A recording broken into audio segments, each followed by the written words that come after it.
Good afternoon. Theo Rickter. I'm speaking on behalf of the Friends Committee on Legislation of California, which is a Quaker-based lobbying organization in the California legislature.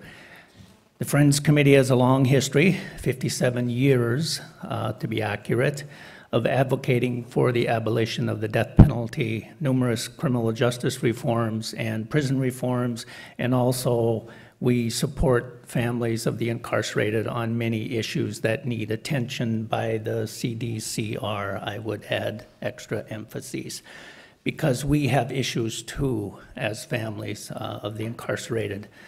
Now, having said that, I want to address some concerns specifically with the regulations, several sections. For example, the regulations say, if necessary, the warden can contract with medical personnel, but the regulations don't explain in what situation that might be necessary. Another concern is the regulations refer to monitoring by electronic device, but do not explain what kind of electronic device and what it will monitor. The regulations do not provide sufficient information about what background and personal history qualifications are necessary to be eligible for the lethal injection team. The regulations require specified hours of training for execution team members, but do not say what that training will actually entail or who will be conducting the training. So there's a qualification issue there as well, I would suggest. The regulations are not clear if there is a method for evaluating lethal injection team members after training and executions to ensure that they are competent and sufficiently trained to take part in the executions. The regulations are not that clear about how many people there will be on the lethal injection team, although the regulations say there must be a minimum of 20.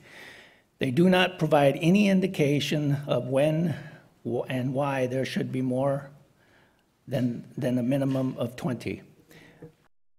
And lastly, the regulations say that prison staff must monitor the prisoner for unusual or inappropriate behavior, but there is no explanation provided as to what these terms mean. And in closing, I want to read something from the late Warden Clinton Duffy, who presided at San Quentin over numerous executions. This is a brief exchange with a prisoner who was an interesting fellow. His name was Alfred Wells. He happened to help install California's gas chamber in 1938. Well, a couple of years later, Mr. Wells found himself a convict at San Quentin. And of course, his prior work made him somewhat of a celebrity among the prisoners, prompting all kinds of questions about this new execution device.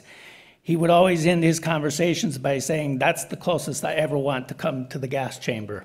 Some years later, after his prison term was served and he was released, he committed a murder and was returned to San Quentin and was later executed. And one day, Warden Duffy asked him if, during planning the crime, if Mr. Wells remembered the gas chamber he helped installed, and he replied, "Mr. Warden, when the devil gets into you like that, you don't remember anything," which suggests the theory of deterrence of the death penalty is just a theory.